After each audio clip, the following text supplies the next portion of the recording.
박근혜 대통령이 최근 내년 총선을 앞두고 불거진 개각 논란에 선을 그었습니다. 당분간 개각은 없다는 겁니다. 정치권의 관심이 2차 개각과 총선 물갈이론에 집중되자 청와대가 이를 차단하고 나선 것으로 풀이되고 있습니다. 한편 새누리당 내 친박 개각 개헌론을 꺼내들었습니다. 반기문 대통령의 친박 총리도 가능하다 이런 발언까지 흘러나오고 있습니다. 고용신 한양대 특임 교수, 송승호 건국대 특임 교수 모시고 자세한 이야기 나눠보도록 하겠습니다. 두 분 어서 오십시오. 개각이 이번 주에 있을 거를 알았더니 청와대에서 이제 선을 정말 그었습니다. 당분간 개각은 없다 이렇게 이야기했는데 총선용 개각 아니냐 이런 비판이 있었습니다. 사실 내일 대통령이 다자회의 여러 개 있어가지고 내일 이제 순방길에 오르시는데 그 앞서 개각을 할 줄 알았더니 없다고 이렇게 이야기를 하지 않았습니까? 그러니까, 이런 이제 원포인트 개각을 하시고 외국 순방에 나서지 않겠냐 이랬는데 청와대에서 당분간 개각은 없다. 이제 보니까 제가 보면 이런 것 같아요. 청와대 입장에서는 대통령께서 선거에 한 가운데로 자꾸 이제 그 관심의 초점이 되는 것은 대통령께서 국정 운영하시는 좀 부담스럽다. 그렇기 때문에 당분간 정치권, 내년 총선하고는 좀 이른바 선을 좀 그으시기 위해서 당분간 개각은 없다. 이렇게 이제 발표를 했는데 그럼 당분간이 언제까지냐? 그렇죠. 제가 볼 때 이제 최경환 경제부총리 같은 경우는 예산 심의가 끝나야 되지 않습니까? 예산안 이제 심의 완료 시점이 다음 달 2일입니다. 2일이죠. 그죠? 그러면 또 이제 공직 사퇴 시한이 내년 1월 13일이고 그러면 그 중간에 12월 2일부터 1월 13일 사이인데 제가 볼 때는 이제 어쨌든 예산 국회가 끝난다면은 바로 총선 출마할 사람들을 위해서도 또 행정부 내에 빨리 안정화를 위해서도 12월 직후에 아마 개각을 단행하시지 않겠나. 그렇다면 중폭 정도, 4명 내지 5명 정도의 개각을 단행하지 않겠나. 그렇게 예상이 되고 있습니다. 교수님, 어떻게 보세요? 지금 장관들 여러 명 총선 출마 의지를 밝혔는데 마음은 딴 데가 있다. 그런데 어떻게 국정에 집중할 수 있겠냐 이런 얘기도 나오던데. 이 자리에서 여러 차례 이야기를 했습니다. 마음이 콩밭에 가 있는 장관들, 콩밭 장관들은 빨리 교체할수록 좋다. 그래서 지금 총선 이런 분위기, 조기 과열에 대해서 사실은 과거 정부의 경우는 정부 측에서 늘 가랑치려고 했습니다. 총선 분위기로 가게 되면은 정부의 여러 가지 정책적인 차질이 또 많이 빚어지는 것은 말할 것도 없고 또 내각 전체가 술렁이기 때문에 가급적이면은 민생이라든가 그런 국정 운영에 집중을 하려고 했었는데 어쨌든 지금 일어나는 상황을 보면은 상황 자체로 보면은 그동안 박근혜 대통령의 대구 방문 이후 TK 물갈이론이다. 이어서 7개월 만에 유기전 유일호 두 장관을 교체를 했고 얼마 전에 또 정종섭 장관이 사퇴 의사를 표명을 했단 말이에요. 장관이 사퇴 의사를 표명하는 것은 장관이 물론 자기 스스로 결단해서 할 수도 있지만 이건 청와대와 상의가 없이 할 수는 없는 상황 아닙니까?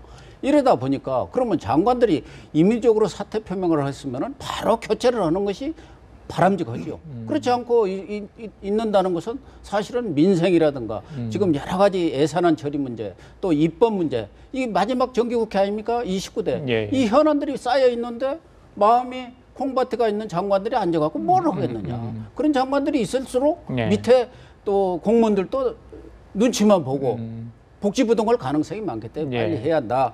그랬는데 그러한 문제에 대해서 하나는 대통령이 너무 총선에 개입하는 것 아니냐는 그런 야당뿐만 아니라 국민 일각에서 나오고 있는 상황이고 개각도 하려면은 좀 뭔가 계기를 잡아서 대폭을 하든가 중폭을 하든가 관계없이 해야지 찔끔찔끔 그때그때마다 하는 개각이라는 게 이게 이래가지고 무슨 국정에 어떤 그 기강이 서겠느냐 이런 얘기가 나오기 때문에 박근혜 대통령이 그런 비판론을 수용해서 아마 다자 외교를 다녀오신 뒤 12월 초에 좀 중폭 정도 개각을 할 생각인 것 같습니다. 어쨌든 이번의 경우는 잘 아시는 대로 황우려 교육부총리, 최경환 또 경제부총리, 김희정 여성부 장관뿐만 아니라 정종섭 윤상식 통상부 장관 이런 분들까지도 또 출마 가능성이 있고 그동안 외교 문제에서 여러 가지 논란을 빚어왔고 또 장수장관으로 있는 또 몇 분들도 개각에 포함될 가능성도 있기 때문에 적어도 5, 6명 정도의 그런 중폭 네. 개각이 되지 않겠느냐. 두 분 그런 다 생각이 이제 됩니다. 중폭 말씀하셨는데 정치인 장관 얘기는 항상 좀 논란이 되지 않았습니까? 그렇죠. 또 국회에서 차출하는 문제, 여당에서 이번에는 어떻게 될 것으로 예상을 하세요? 집권 사기가 될 것 같은데요. 그렇죠. 이제 보면은 집권 사기는 어떻게 보면은 박근혜 대통령 정부와 마지막을 같이 한 가능성이 높다 이렇게 봐야 안 되겠습니까? 그래서 제가 볼 땐 정치인 출신 지금 현역 중에는 장관으로 아마 발탁하기는 불가능하죠. 그것은 다만 여성부 장관 같은 경우에 비례대표 의원 같은 경우에는 아마 발탁할 가능성이 있을 거예요. 예를 들어서 강은희 의원이라든지 이제 있는데 문제는 참 박근혜 대통령도 굉장히 곤혹스러우실 거예요. 지금 이게 정치인 장관 이 개각도 해야 되고 한데 박근혜 대통령께서 여러 차례 강조하시피 올해는 2015년은 경제 회색 및 4대 개혁을 완성하기 위한 골든타임이다. 근데 이 정치인 장관들이 주요 부처를 다 장악하고 있었지 않습니까? 그 고영신 박사님 말씀하셨더나 이분들이 마음은 콩밭에 가 있었어요. 그게 사실 4대 개혁이 지금 저 공무원 연금 개혁 말고는 지금 이제 노동 개혁을 하려고 하고 있는데 나머지 개혁은 지금 손도 못 대고 있단 말이죠. 연말 다 갔습니다, 이제 총선 전국이에요. 그래서 박근혜 대통령도 현직 장관들은 본인의 직무에 충실해라. 충실해라. 2번이나 얘기를 했는데 이 정치인 출신 장관들은 한 명도 출마, 불출마 선언을 한 사람이 없어요. 이 부분에 대해서 대통령께서 어떻게 생각하실지 그 부분도 좀 생각을 해야 된다. 그래서 대통령은 이 정치인 장관들만 장관 그러면 뭐 경력 하나 맞추려고 장관 왔느냐. 박근혜 대통령과 같이 힘을 합쳐서 국정을 어떻게 발전시키려고 생각 안 하고 나는 돌아가겠다는 생각밖에 없었다. 결론적으로 보면은 그런 부분에 대해서는 참 상당히 아쉽습니다. 저 짤막하게 붙이면은 의원 겸직 장관이 이렇게 많이 내각에 들어왔을 때 상당수 사람들은 의원들은 이런 관료로서 평생 민생 현장과는 좀 동떨어져 있었던 분이 아니고 늘 민생과 같이 국민과 같이 지역 구민과 같이 했기 때문에 그러한 지역 구민의 의사를 국정에 많이 반영하면서 성과를 낼 것이다. 이런 기대를 많이 가졌던 것 아닙니까? 그러니까 지금 의원 겸직 장관을 다시 하느냐 마느냐는 그런 의원 겸직 장관의 성과가 됐느냐 이 부분을 좀 평가를 해야 할 것 아니냐. 그런 경우 지금 황우려 지금 교육부총리 잘했는가? 또 최경환 부총리가 정말 경제를 살렸는가? 이런 부분들은 물론이고 유기준 장관이라든가 해수부 장관 또 유일호 공교부 장관 이런 분들이 뭘 했는지 그분들이 재직 시기에 뭔가 성과를 냈는지 그런 것을 아마 기억하는 국민들이 하나도 없을 거예요. 그렇기 때문에 송 교수 얘기한 대로 경력을 쌓아주기 위해서 일국의 장관 자리를 그렇게 큰 감투를 씌워야 하느냐. 이 부분에 대한 평가를 한 뒤에 정말 의원 겸직 장관을 받아들일 것인지 안 받을 것에 대한 그 결론을 내리는 것이 옳지 않나 그런 생각이 듭니다. 알겠습니다. 방금 말씀하셨는데 노동경제법안 또 민생 관련 부분들 여러 가지 이제 국정 현안들이 많습니다. 그래서 이제 총선 이후 이전과 많은 어떤 정치적 현안들이 쌓일 수 있을 것 같은데 최근에 또 갑자기 이제 개헌론 얘기가 나왔어요. 특히 이제 어제 친박계 핵심이 홍문정 의원이 개헌론을 꺼내들었습니다. 근데 이제 가장 주목받는 그 발언 중에 하나가 반기문 대통령 내치는 또 총리 하는 친박 총리 이런 이야기를 했어요. 좀 이게 사실은 이제 정치권에서 사실 설로만 이렇게 떠돌던 얘기였는데 직접 공개를 친박계 의원이 했거든요. 이 부분은 어떻게 받아들여야 됩니까? 사실 지난해 10월 이후로 박근혜 대통령께서 몇 차례 지금 개헌론 지금 얘기 꺼낼 때가 아니다. 경제 살려야 된다 지금. 그래서 개헌론은 꺼내지 마라. 그래서 개헌이라는 단어 자체가 금기시 되어 왔지 않습니까? 맞습니다. 근데 이제 최근에 보면은 저 최경환 경제부총리라든지 그다음에 그 윤상현 의원 개헌 발언을 해왔어요. 조심스럽게. 그렇다면 이제 이번에 홍문정 이제 의원이 발언한 것이 이원 집정부제죠. 대통령은 외치를 맡고 총리는 내치를 맡는데 대통령은 반기문, 총리는 친박 중에 한 명. 이것도 괜찮은 카드 아니냐라고 이제 얘기를 해서 개헌론에 불을 지폈는데 저는 궁금한 게 있어요. 이분들에게. 과연 그러면 청와대하고 즉 대통령과 교감이 있어서 이런 얘기를 하느냐. 제가 볼 때 평상시 박근혜 대통령 스타일대로는 이건 아닌 것 같아요. 박근혜 대통령은 제가 볼 때는 후임 이후를 뭐 대비한다. 그것은 정치공학적으로 얘기할 때 그 얘기지. 박근혜 대통령의 어떤 그 스타일로 보면은 지금 현재 오로지 국정에 올인하고 있다. 예, 예. 그래서 퇴임 이후 이런 거 계산을 안 한다. 물론 참모들은 계산을 할 수가 있습니다. 그러나 박근혜 대통령 본인은 그런 계산 안 하실 분이란 말이죠. 제가 볼 때. 예, 예. 그렇다면 이분들이 개헌론을 얘기하는 게 예, 청와대하고 왜 무슨 그럴까요? 교감이 있을까? 예. 저는 교감이 없을 것 같고 다만 참모로서 대통령 퇴임 이후를 대비해야 되지 않겠냐는 그런 측면도 있는 것 같아요. 예. 그런데 문제는 예. 지금 경제 회생도 제대로 안 돼 있고 지금 4대 계획이 안 돼 있고 지금 예. 총선 때문에 예. 이런 상황이 와 있는데 여기서 이게 개헌까지 맞물려 가지고 개헌론까지 맞물리고 물론 개헌론은 될 가능성은 전혀 없지만 예. 그렇다면 그야말로 박근혜 대통령께서 강력하게 추진하고 있나 또 김무성 대표가 총대를 메고 있나 예. 노동개혁 예. 경제회생 예. 이거 언제 하냐고 지금 11월 중순인데 이게 그래서 저는 시기적으로는 대단히 부적절하다. 발언 자체가 부적절하다. 그런 생각을 알겠습니다. 교수님. 예. 저는 뭐 여권 핵심부가 내년 총선 이후 개헌론을 들고 나올 가능성이 크다는 것을 여기서도 얘기를 했고 예. 다른 방송에서 여러 차례 오래전에 얘기를 했습니다. 다들 그때 콧방귀를 뀌었었는데 지금 여권 핵심 인사라고 하는 예. 분들이 잇따라 개헌론을 제기를 하고 있습니다. 그러면 이 사람들은 청와대 풍한계나 다름없는 사람들입니다.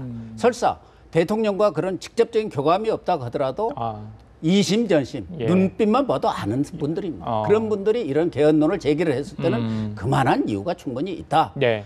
다만 그 이전에 말씀드리고 싶은 것은 송 교수 지적한 대로 지난해 김무성 대표가 베이징 발언을 했을 때 상하이. 예. 상하이 발언을 했을 때 박근혜 대통령도 그랬고 친박들도 지금 경제를 살려야 할 텐데 만약 개헌론이 이렇게 돼도 될 경우 이게 모든 것을 빨아들이는 블랙홀이 돼갖고 국정이 마비된다.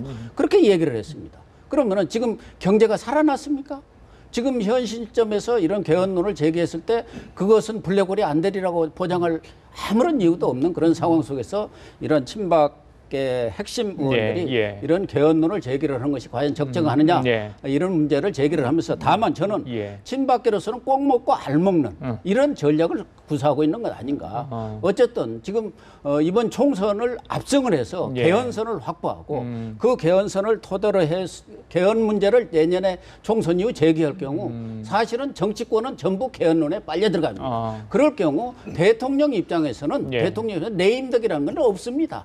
정치권은 개헌 문제로 떠들고 자기들이 지지고 볶고 대통령은 자기의 구상을 얼마든지 끌고 갈 수 있는 데다가 지금 뭐 TK 물갈이로다 뭐 임기 후에 친위 부대 뭐 형성이다 여러 얘기가 나올 경우 만약 지금 홍문종 의원이 얘기한 대로 이원 집정제로 갈 경우 임기 후에도 얼마든지 한 40~50석만 장악하고 있다 한다면은 총리든 누구든 얼마든지 갈아치울 수가 있습니다. 얼마든지 영향력을 행사할 수가 있죠. 그러니까 임기 끝날 때까지도 권력을 그대로 유지하면서 임기 후에도 얼마든지 뭐 꼭 수치 여사 미얀마의 그 애는 아니겠습니다만은 그와 버금가는 영향력을 얼마든지 바꿔서 친박 세력들이 누구를 정점으로 해서 행사할 수 있기 때문에 이런 꼭 먹고 알 먹는 전략인데 과연 앞서도 얘기한 대로 지금 그런 개헌론을 꺼낼 시점이다. 이건 말이 안 되는 소리다. 근데 개헌론의 이야기를 하면서 그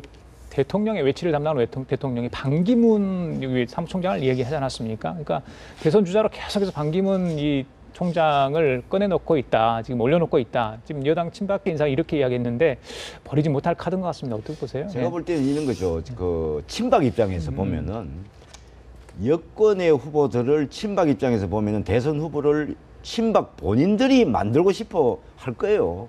아니 정치권은 다 그런 거죠. 정치 이거 단체는 다 본인들 어떤 그 모임 또는 지지 세력에서 대선 후보를 내고 싶고 그 후보를 강력하게 밀어서 대통령을 만들고 그다음에 이제 그 국정 운영에 본인들도 전면에 나서는 그런 이제 그 로드맵을 다 가지고 있죠 누구나. 그래서 친박 입장에서는 그런 것 같아요. 이제 김무성 대표로서는 친박 진영에서는 상당히 불리하다. 김무성 대표가 나오면 또 최소한 다른 후보를 내세워서 김무성 대표가 도움을 친박에게 요청하고 친박이 김무성 대표를 돕는 모양새를 갖춰서 친박의 일부 지분을 확보하는 그런 생각은 충분히 할 수 있을 것 같아요. 그런데 이 대목에서 말이죠.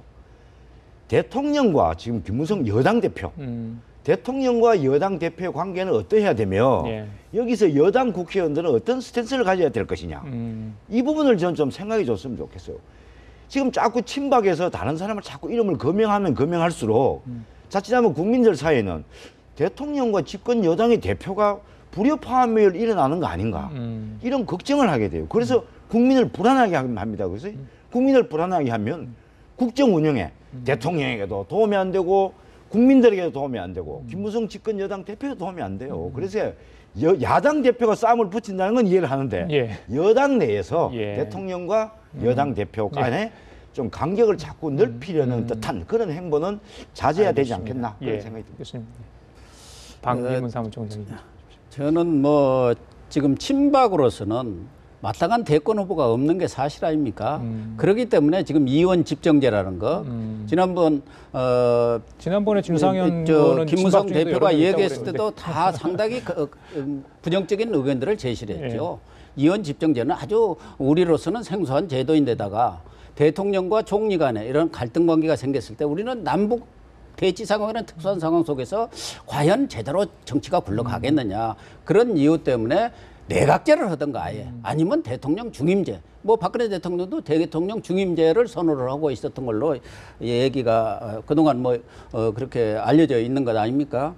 그런 상황 속에서 친박계가 이런 이원 집정제 안을 들고 나온 것은 결과적으로 보면은 자기들이 마땅한 대권 후보가 없고 설사 반기문 대표를 대권 후보로 예. 말하자면 대통령 어떤 중임제든 직선든 대권 후보로 민다 하더라도 현실적으로 당선될 가능성이 과연 있겠느냐. 예. 당내 세력이라든가 그런 것이 없는 상황 속에서 친박계의 어떤 옹립으로 인해서 만약 당내 경선에 가더라도 예. 김무성 대표를 이길 가능성은 별로 없다. 이런 판단을 한 거 아닌가 그렇게 보여지고 그런 상황 속에서는 예. 지금 야당도 야당의 사정도 마땅한 대권 후보들이 과연 당선을 보장할 만한 대권 후보가 없는 상황이고 예. 야당의 대다수 의원들 특히 호남 쪽 의원들을 비롯해서 이분들은 권력을 분점하는 예. 그런 어떤 권력구도를 선호하기 때문에 친박으로서는 한번 예. 해볼 만한 카드가 있냐. 예. 그럴 경우 반기문이라는 그런 카드로서 대외적으로 어떻게 보면 우리 흔한 말로 얼굴 마담으로 대통령 시켜놓고 수상은 네. 친박들이 돌아가면서 하는 경우 이건 상당히 정권이 장기화로 갈 수도 있는 좋은 카드라고 생각하는 것 같은데 과연 그것이 국민들의 눈높이에 맞고 예. 우리의 정치 현실 남북 대치 상황 속에서 이원 집정제가 맞느냐 하는 부분은 또 별개인 것 같습니다. 그때 맞아요. 묘하게도 지금 그 홍문정 의원을 통해서 반기문 대통령 얘기가 나왔는데 묘한 시점입니다. 지금 네. 친반연대라고 친반기문 연대라고 해서 지금 중앙선관위에 신고를 해놨어요. 그래요? 친반연대. 그러면 이제 우리가 흔히 떠오르는 게 2008년도 우리가 18대 국회 때 친박연대가 있었지 있었죠. 않습니까? 예. 정치결사체. 정당은 아니지만 정치결사체 예, 예, 형태죠. 친반연대가 지금 중앙선관위에 신고가 돼 있어요. 그러면 지금 또 묘한 이 시점에 친반연대가 중앙선관위에 신고가 돼 있고 그다음에 홍문정 의원은 묘하게 또 반기문 대통령 발언을 했단 말이죠. 이것이 뭔가 사진에 교감이 있었는지 양쪽이 없었는지 확인이 안 됩니다만 예. 묘하고 어쨌든 친반연대가 이제 중앙선관위에 신고가 된 상황이기 때문에 예. 어떻게든지 반기문 사무총장이 그동안 언급을 안 했지 않습니까? 예. 정치 문제에서. 예. 이제는 언급을 안 할 수가 없게 돼 있어요. 친반연대에 대해서 반기문 사무총장이 묵시적 동의를 했느냐? 예. 아니면 안 그러면 앞으로도 정치할 거냐? 예. 아니면 당신과 관계 없느냐? 예. 이 세 가지 중에 하나를 답을 해야 돼요, 지금. 알겠습니다. 예. 그런 상황입니다. 예, 자, 시간이 많지 않은데 하나만 더 여쭤볼게요. 두 분께 잠깐 여쭙겠습니다. 오늘 이제 11월 13일 아니겠습니까? 정확히 총선이 5개월 남았습니다. 그런데 선거구 획정 법정 시한 오늘 마감인데 사실상 물 건너갔습니다. 사실 그렇죠. 본회의가 열리지 못할 상황인데 여야 국회의원들께 두 분이 좀 한 말씀 하셔야 될 것 같아요. 예, 어떻게 됩니까? 이게 이제 정치 신인들은 정말 애가 타고 답답할 것 같은데 짧게 이야기 좀 해주십시오. 예. 어쨌든 국회라는 것은 법을 만드는 곳입니다. 네. 법은 지키라고 만드는 거 아닙니까? 그러면은 본인들부터 스스로 법을 지켜야지 이런 식으로 법을 어겨서는 말이 안 된다는 얘기 하나 하고 예. 또 하나 정치 신인들의 입장에서는 지금 속이 타는 지경입니다. 이건 뭐 무슨 판이 짜여져야 거기에 대해서 뛰어야 할 예. 건데 그런 판을 자체를 안 짜고 있는 것은 현역들은 아무 관계가 없어요. 그동안 뭐 의정활동 보고를 통해서도 얼마든지 활동하고 있고 그렇기 때문에 이런 것은 불공정 게임이다. 그런 차원에서 정치권이 오늘이 뭐 13일로 일단 뭐 마감이 됩니다만은 어쨌든 조기에 선거구 획정 문제에 대해서 결론을 내려야 합니다. 알겠습니다. 자, 송교수님. 실은 조금 전에 고 박사님 말씀하셨지만은 정치 신인들에게 불공정한 게임 이것을 어떤 식으로든지 여야 공이 보충을 해주지 않으면은 그야말로 국회의 기득권 챙기기 아마 엄청난 국민으로부터 질타를 받을 겁니다. 저항이 있을 것으로 보시는 거죠. 예, 알겠습니다. 오늘 두 분과 함께 얘기 나눠봤습니다. 감사합니다. 예.